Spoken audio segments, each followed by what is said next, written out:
Welcome everyone. Today we are going to discuss Chapter 3, the adjusting interest or the adjusting process. Actually, the chapter has many learning objectives. The first one is to differentiate between cash-based accounting and accrual-based accounting. Second, to define and apply the time period concept, revenue recognition, and matching principles. 3, to explain the purpose of and journalize and post. To prepare the adjusted trial balance and to understand what its purpose is. To identify, fifth is to identify the impact of adjusting interest on the financial statements. The first learning objective is to differentiate between cash-based accounting and accrual-based accounting. The cash-based accounting is whenever the revenue is recorded when the cash is received and expenses are recorded when cash is paid, and it is not allowed under GAAP, which means no transaction will be recorded unless this transaction will include cash in or cash out. On the other hand, we have the accrual-based accounting, and here we are recording revenue whenever it is earned and expenses whenever it is incurred, and it is used by most of the businesses and specifically in the financial accounting that we are covering in that semester. So actually the accrual basis accounting is emphasizing on recording all the transaction based on their occurrence, not on the receipt or the payment of cash. So actually the cash basis is to be considered as an opposite to the accrual base. Learning objective 2, we have to define and apply the time period concept, revenue recognition, and a direct application of the accrual base, because actually if we do not use the accrual base, we will not be in need for applying or recording the adjusting interest. The time period concept here is business activity are sliced into small time segment, which is one financial year. Some of the financial statements can be prepared monthly, quarterly, or annually. Actually, formally, we are talking about annual financial statement, but actually in the real life, some of the companies are required to prepare their financial statement maybe monthly or semi-annually, and this is a requirement for the companies to be listed in the stock exchange market. So actually in the normal cases we are talking about a full fiscal year, and the fiscal year is any 12-month accounting period, often coincides with the calendar year, which is starting from January 1st ending December 30. The first concept here is, the first principle here is the revenue recognition principle, which dictates to record revenue and amount of revenue whenever the revenue is earned. Whenever we did the service, revenue earned means we did the service. We don't care here if we received the cash or not, the amount of the revenue in cash or not. May be different from cash collection, but revenue is based on actual selling price of the item or the service, because actually maybe I will sell a total sales of 1 million, but actually 600, 700 of that amount is on credit, on account receivable, so it will be included because we are recording the transaction based on the accrual base, plus the part that have been sold against cash, and this also will be included under the accrual base. So accrual base are including all the transactions that to take place during the fiscal year, whether it included cash or not. The revenue recognition say that revenue should be recorded when it is earned. When can we say it is earned? When the good has been delivered or service has been performed, or the earning process is complete. يعني complete means ان انت you got your money, or at least the goods have been delivered or performed. The matching principle guides accounting for the expenses. Expenses are recorded when they are incurred during the period, which means expenses is always following revenue. There is no revenue without expenses, and the expenses are to be matched against revenue okay, which means when we record rent expense for January against January revenue, even if the rent was paid in December. Here the matching principle is a principle that dictates that we have to subtract the revenue of the same accounting period, okay, against the expenses from the same period. يعني the revenue that have been achieved during the current period must be matched with the expenses that have been incurred during the current period. And actually these are helping the organization to evaluate its performance, and this is what statement. Type 3, the purpose and the journal entry. Type. The last part that we reached for in chapter 2 was the trial balance, and here we call it the adjusted trial balance. Unadjusted trial balance means we didn't do the adjusting entries until now. So actually the trial balance that we ended with in chapter 2 is the same as the unadjusted trial balance that we started chapter 3 with. The unadjusted trial balance comes from the general ledger. Adjustments are needed due to the time period concept, which means the revenue recognition and the matching principle. We have two main types of adjustments, the deferrals and the accruals. Deferrals and accruals. The deferral include deferred expenses and deferred revenue, and accrual includes accrued expenses and accrued revenue. Type. Which is deferred expense. Deferred expenses are expenses that have been made in advance. يبقى advance payment of future expenses to be treated as an asset until it is used. Any part that will be used out of that asset, it will be recorded as expenses. It is recognized as an expenses by adjusting entry when the prepayment is used. What are the most famous deferred expenses or prepaid expenses? The prepaid rent, you pay rent in advance. Office supply, you purchase a large or a high amount of office supplies and actually you start using them one by one or period by period. Type. Depreciation, and this is the decrease in the value of the asset due to our usage of that asset. A numerical example saying that paying 3,000 rent in advance give us the right to use the property for 3 months. So actually I will debit the prepaid rent as an asset because we said any expenses to be paid in advance, it will be treated as an asset until we use it. And we credit cash. And now we have a T account. If you remember the T account, this is the debit side and this is the credit side. We have a debit side of 3,000. Okay. Type. The prepaid rent. To adjust the prepaid rent, okay, on December 31, we need to reduce it by 1/3 because actually 1 month have passed, which means we use the space for 1 month.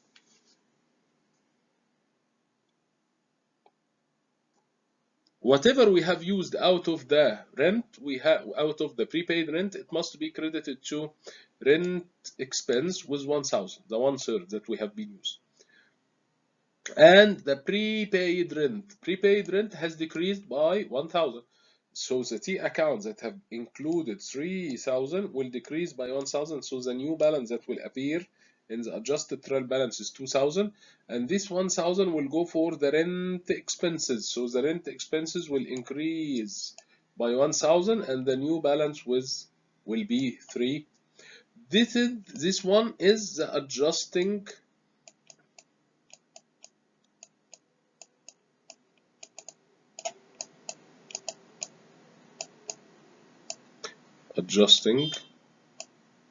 entry.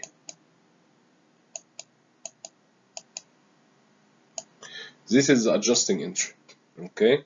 The other one was the entry that happened during the year to recognize the payment of the prepaid expense. Another example of the prepaid expense, the prepaid supplies. On November 3, Smart Touch purchased 500 supplies on account. So in order to record that on November 3, we are saying that debit supplies expense 400 and the credit office supplies, the original entry on November 3 was debiting supplies, office supplies, and crediting, we didn't pay طبعا فهتبقى accounts payable. This was the entry on November 3. At the year end, on December 31, he is saying that 100 out of the 500 are remaining on hand.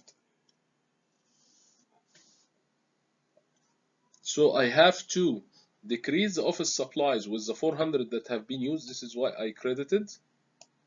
Okay. And the supplies expense will increase by 400. So actually the T account for supplies, office supplies, will decrease. Actually it have been debited by 500 on November and now it have been decreased by 400. So the new balance that will appear in the supplies is 100 and the expenses will increase by the 400. Okay. Depreciation. And depreciation related to plant assets, long-lived tangible assets. Any asset used in the operation of the business, okay, and its value and usefulness decline as the asset are used. Type. Similar to deferred expenses, it is paid for when acquired. When we purchase the asset, we pay it. And we used it over time. And this usage is recorded as depreciation expenses. Actually, the company here received the contribution of furniture with market value 18,000 from stockholder. So actually they debited furniture for 18,000 and credited common stock for 18,000, which is December 31. We are going to make an entry to record the depreciation. So the depreciation is the allocation of the plant assets cost over its useful life. All plant assets are depreciated with exception of land. The land is the only fixed asset that is not depreciated. We have something we call the residual value, which is the expected value of the depreciable assets at the end of its useful life. And the straight line method allocate an equal amount of depreciation every year. We are using here the straight line method, Actually here, using the straight line method will leave us with $300 of depreciation. How did we reach it? The rule is saying that cost that we paid, which is 18,000, minus residual value, he said it will be scrapped totally, it will be 0. Over the useful life, it has been said it is 5 years. So 18,000 minus 0 over 5 years, it is 3,600 per year. طيب I'm recording that per month, so I will divide it by 12 months, so it is 300. Saying depreciation expense furniture. For each asset, we have to state that this depreciation expense is for that type of asset. And the credit accumulated depreciation. And accumulated depreciation is a contra asset account used in order to decrease the value of the. Okay. The accumulated depreciation is the sum of all depreciation expense recorded for the depreciable assets to date, which means it is a contra asset and it accounts for all the depreciation expense since we purchased the asset, and it is the opposite of the normal balance of the related assets. The cost minus accumulated depreciation of a plant asset is called book value. يعني the assets here, if you see, it is furniture for 18,000 minus accumulated depreciation 300. So the book value will be as if that book value is cost minus accumulated depreciation. and this will yield us the book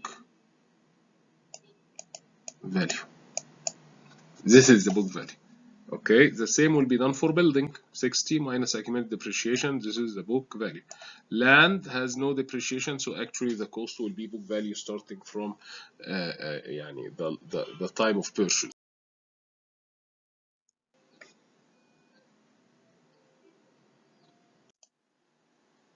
Deferred revenue occur when a company receives cash before it does the work or deliver a product, and it is a liability because the business owes the customer the product and the service or a refund. Upon the performance or delivery, deferred revenue is converted to earned revenue. The deferred revenue is the other face of the coin to the deferred expense, which means whenever someone will pay in advance, the other one will receive in advance for service that actually did not happen yet. So actually the deferred revenue is the revenue is not earned yet because actually we didn't provide the service, but we received the amount for that service. So actually here it will be considered as a liability upon the one person who received that amount. On December 21, a law firm engaged Smart Touch Learning to provide e-learning services for the next 30 days, paying $600 in advance. The entry that will be recorded on December 21 is cash and unearned revenue. Cash increased because we received cash, and it is unearned because we received the cash before the service to be provided to the customer. And this is a liability, as you can see, unearned revenue, and it increased in the credit side. December 31, after 3 days, we provided 1/3 of the service. So actually 200 have been recognized as revenue. So the unearned revenue, the liability, will decrease in the debit side because the liability is decreasing in the debit side, and then the service revenue have been provided. So actually the revenue have been increased against the service that have been done. So this is why here in the T account, the unearned revenue, which is the 600, will decrease by 200, and the remaining liability will be 400. On the other hand, the service revenue will increase by the amount that have been provided because actually in that time the revenue has been earned. So actually it must be decreased. The third type of the adjustment is the accrued expenses. Accrued expenses are expenses that has incurred but has not yet paid, like salaries, utilities, interest. Smart Touch Learning pay is simply a monthly salary of 2,400. We are paying them monthly salary of 2,400, half on the 15th and half on the first day of the next month. So actually a payment will be done here and another one will be done December 31st. We didn't yet pay the employees. We are going to pay them next day. So actually the 1,200 must be appearing in my balance sheet and income statement, which is salaries expenses 1,200 will increase, and salaries payable because we did not pay. And if you noticed, actually this is a general rule, all the adjusting entries will include one balance sheet account and one income statement account. One balance sheet account and one income statement account. Expense will go to the income statement and payable will go to as a liability to the balance sheet. And here the payable increased and the expenses increased. Another example for the accrued interest expenses is when the company borrows 60,000 on December 1 to purchase a building as of December 31st. Smart Learning incurred 100 of interest on the note, which means in $100 of the interest have been incurred but not paid yet. So actually the entry will be interest expenses and interest payable. The fourth type of the adjustment is the accrued revenue. and it is arrived when the company performs the service before it collects the cash. Be careful, in the unearned you received the cash first, but you didn't do the service yet. Here you did the service, but you didn't receive the money or the value of that service yet. A company deliver a product but has not yet collected the cash, and this will be debiting account receivable because we entitled to receive, and the credit service revenue because we provided or we sold products. For example, on December 15th, Smart Touch Learning agreed to perform e-learning services for 1,600 per month. By the end of December, it had earned half of the monthly fee. This means we are deserving half of that amount, which is 800, and the service revenue will increase by 8. By that, we just finished explanation for the 4 types of adjustments, and this is a summary. This slide including summary of all the entries that we have done. For example, if we started by the deferrals, and this is the prepaid expenses, and we have to make an entry at the beginning or during the year recording the prepaid that happened, prepaid rent and cash, rent expense and prepaid rent. Then we will have depreciation under also the prepaid. We saying furniture and cash because we purchased the asset, and then we do at the end of each year an entry for recording the depreciation expense and the accumulated depreciation. The unearned revenue is whenever we receive cash for service to be done later. Whenever some of this service or all the service to be provided, I'm going to debit the unearned and credit the service revenue. On the other hand, the second category is the accruals, and it includes only accrued expenses and accrued revenue. Okay, so actually salaries expense and salaries payable as we saw, and accounts receivable and service revenue. Type 2 rules to remember about the adjusting entry. Adjusting entry never ever involve cash. This part is are the adjusting entries. This part is the original entries that happened during the year, and they needed to be adjusted. And if you noticed here, we only have these initial entries in the deferrals, but in the accrual we only have adjusting entry right away.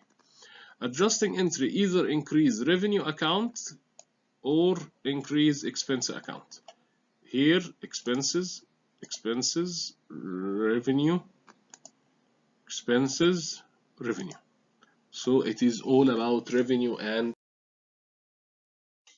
at the end, this is a summary for what we have done. For example, we said that we have a prepaid rent expired 1,000. I will make an entry rent expense 1,000 and prepaid rent 1,000. Here I'm asking you only to provide the adjusting entries, not anything else. Okay, type supplies used 400, supplies expense and office supply. Depreciation on furniture 300, depreciation expense and accumulated depreciation. On building, the same with a different amount. Service revenue that was collected in advance and now has been earned 200. يبقى debit unearned revenue, credit service revenue. Accrued salaries expenses, we have salaries expense and salary payable. Accrued interest on notes, this is interest expense and interest payable. Accrued service on revenue, which is accounts receivable and service. What was the purpose of doing trial balance? We journalized the adjusting entries. 2, we are posting it to T account because actually the T account is there. Don't forget that we started from the unadjusted trial balance. Any entry that will be made in the adjusting entry, it must adjust the balances of the trial balance. This is why we are saying that this will end us with the preparation of the adjusted trial balance. which will include a summary of all accounts with adjusted balance, and the purpose is to ensure total debit are equal to the total. And this is the shape of the adjusted trial balance. If you would like to know the differences, compare that one with the unadjusted trial balance that we started the chapter with, and you will find that all the differences are due to the entries that we explained during the chapter. Okay. And then the last step will be in the cycle to prepare financial statement from the adjusted trial balance. If we prepare the financial statement as we saw together in chapter 2 without taking into consideration the adjustments, the financial statement actually will not be accurate because there were some adjustments that we did not take into consideration. After doing these adjustments, we have to adjust the balances to reach for the adjusted trial balance, and now to prepare a statement. The adjusted trial balance is used to confirm debit equal credit after the adjusting entry. Yes, and to ensure balance sheet items are properly valued, to make sure that the actual values are there, the adjusted values are there. Failing to record the adjusting entry result in incorrect financial. So actually, for the last time, the impact of adjusting entry, if we are talking about deferred expenses, advance payment, we have an expense and an asset. If you remember, expense and asset. Type the income statement expense, if we didn't do the adjusting entry, so you will not be recording the expenses, so the expenses is understated, so the net income will be overstated. But what about the asset part? If you didn't do it, the balance sheet will be overstated and the equity will be overstated. Type. What about the deferred revenue, advance cash receipt, liability and revenue? So if you didn't record liability, liability will be if you didn't record the liability will be understated and the equity will be overstated. The revenue, income statement revenue, and understated, and the net income will be understated because actually you didn't record the revenue. Accrued expenses and liability. So if you didn't do it, the expenses will be understated and the net income will be overstated. If you didn't record the liability will be understated and the equity will be overstated. The accrued revenue, if you didn't record the assets, the balance sheet will be understated and the equity understated. On the other hand, if you didn't record the revenue will be understated and the net income will be understated. Actually, this explanation to chapter 3 regarding the adjusting entries. Next time, inshallah, we will continue to discuss chapter 4. See you then. Thank you.